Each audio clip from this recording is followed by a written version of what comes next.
Bonjour, dans cette capsule vidéo, nous allons poursuivre le travail entamé sur les fractions équivalentes. Pour ce faire, je vous présente 4 exemples que nous regarderons ensemble. Exemple 1. Nous voulons créer une fraction équivalente à 4 sixièmes dont le numérateur est 8. Comme on l'a vu dans les capsules précédentes et les pages que vous avez travaillées vous-même, pour créer des fractions équivalentes, on peut multiplier les numérateurs ou les dénominateurs par la même quantité, ce qui va nous créer une fraction équivalente. Donc ici, on connaît les deux numérateurs. Donc la question est 4 fois quelle valeur est équivalent à 8? Ici, c'est 4 fois 2. Dans les numéros à venir, le facteur multiplicatif, le chiffre par lequel vous devez faire votre multiplication, ne sera pas toujours donné. Pour le trouver ici, on aurait pu faire 8 divisé par 4, ça donne 2. Ce qui fait en sorte que 4 fois 2 donne 8. Si je multiplie les numérateurs, 4 fois 2 donne 8, je dois faire la même opération en bas, 6 fois 2, 12. 4 sixièmes est une fraction équivalente à 8 douzièmes. Exemple suivant. J'ai la fraction 6 douzièmes. Vous voyez, la fraction, elle est présentée à droite. Qu'elle soit présentée à droite ou à gauche au départ, ça ne change rien dans les opérations que vous avez le droit de faire. Je divise ou je multiplie. Donc ici, vous connaissez les deux numérateurs. La question est 6. Qu'est-ce que je dois faire pour obtenir 2? 2 est plus petit. Donc, on va diviser par une valeur plus grande que 1. 6 divisé par quelle valeur plus grande que 1 donne 2. C'est 6 divisé par 3. Encore une fois, si vous ne le savez pas par cœur, ce que vous pouvez faire, c'est 6 divisé par 2 est équivalent à 3.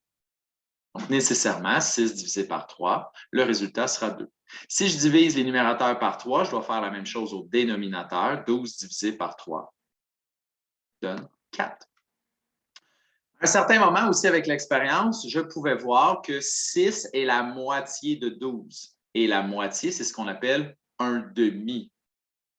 Donc, 2 quarts, un demi, c'est des fractions équivalentes. On les a déjà vues aussi. C'est une autre approche, des fois, qui peut fonctionner.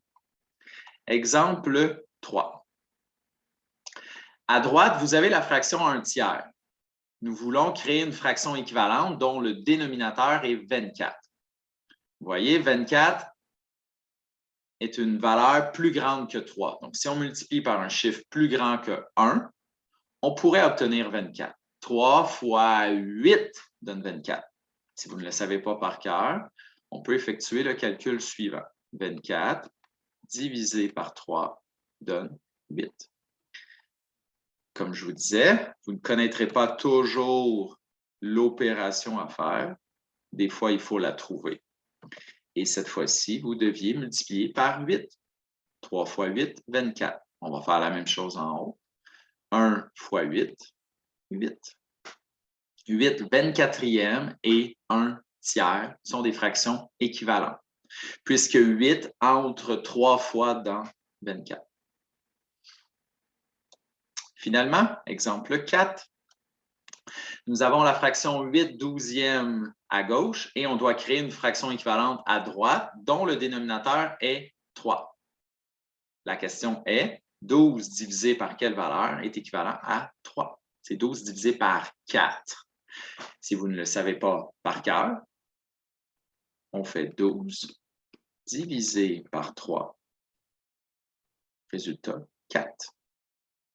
On vérifie. 12 divisé par 4, ça donne bel et bien 3.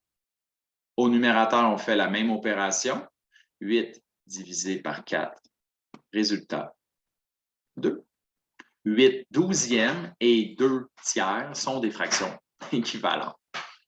Merci pour votre écoute et bon travail.